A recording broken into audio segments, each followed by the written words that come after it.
Hi, thanks for joining us today. Today we're going to be going over working with for sale by owners, what we also call FSBOs. So in the previous video we went over how to get your first listing, and in this one is going to be working with FSBOs, and this is basically going to give you information on how to work with them, kind of what to say, so that when you're meeting with them you can kind of make sure that your conversation is efficient and is goal oriented and directed so that you can get the end result, which is getting the listing. Okay. As we talked about previously in other videos, we want to make sure that you're farming your selected communities that you've already selected. If you haven't selected those communities, you can definitely get with the main office and we can help you find out which communities are closest in your area. All right. The next thing once you do is you found the for sale by owners, either by driving into the communities or finding them on various websites.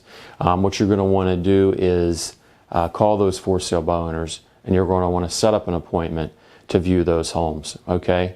And what you want to do is make sure you take a listing agreement and marketing material with them, with you, and that way you can be prepared when you get there for the appointment. Okay. Now what you're going to want to do is when you initially call them, you're not going to want to say, hey, I want to list your home. Okay. What you're going to want to do is you're going to want to start to establish a rapport with them.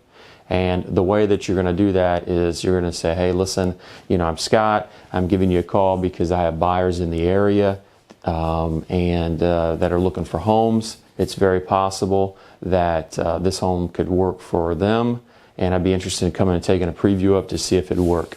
All right.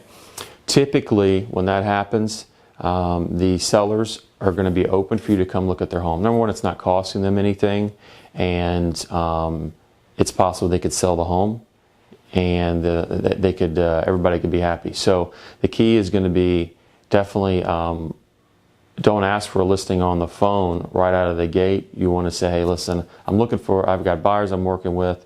This may work for them. Do you mind if I come over and take a look at it? Okay. And what you want to do too is in that conversation, you want to ask them a little bit about the home. Is it a single wide? Is it a double wide? Has it been renovated? Does it have any type of a view? Is it a 2-bedroom? Is it a 2-bath? That's a big one. If it's 1 bath, it's going to be less marketable, obviously, just because it has 1 bath. Does it have a carport? Anything like that. Any kind of special features that it may have, you're going to want to know about that. And so once you schedule the appointment, say, listen, it's 2 o'clock on Sunday. What you're going to want to do before that appointment is you're going to want to go on to one website is MH Village. You can go on there and find out which homes are currently listed in that community. So there may be 4 or 5 communities or 10 homes listed in that community on MH Village.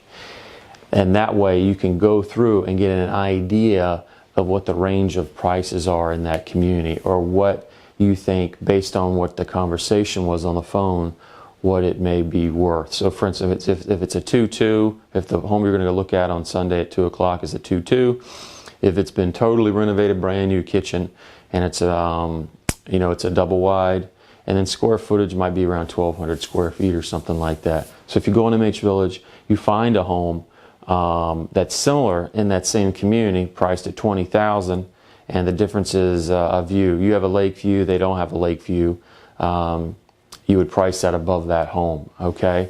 And that'll kind of give you a range of what it may be worth based on going online and seeing, okay?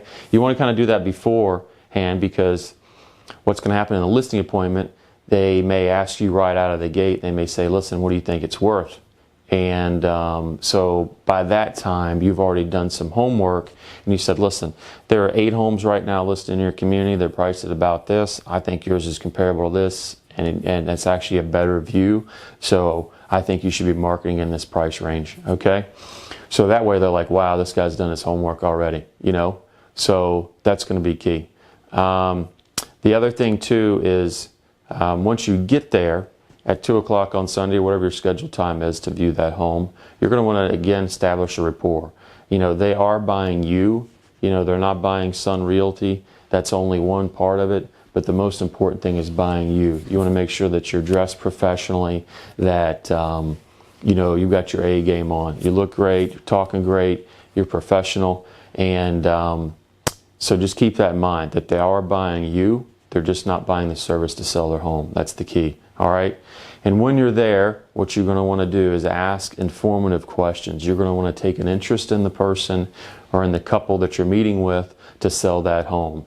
And you're going to want to find out what their motivation is. Oh, Mr. and Mrs. Jones, how long have you been trying to market your home? Well, we've been trying to market it for 3 months.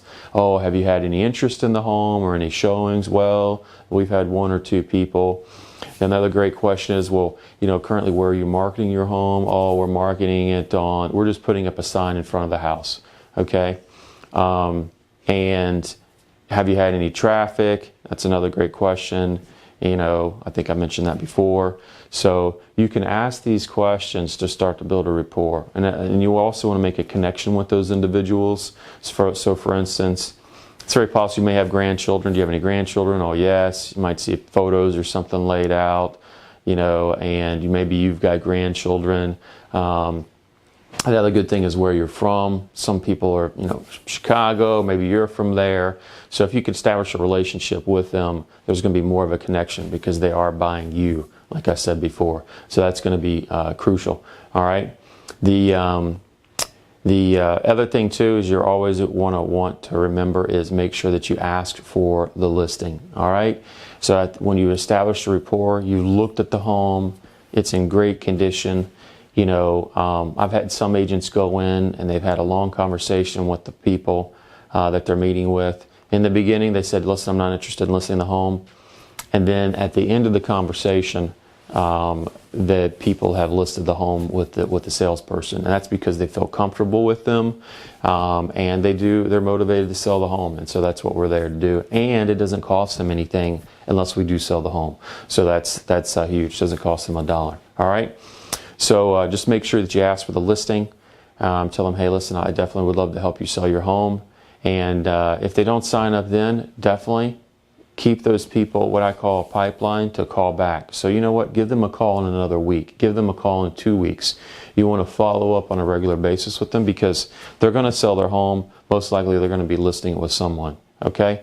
So it just needs to be the person. You need to be the person when they decide to list the home that you're there to list it. All right.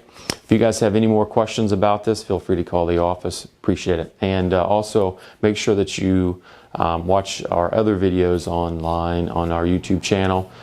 Commission structure is another one. We also have that video as well. So feel free to check those out. Thanks. Bye.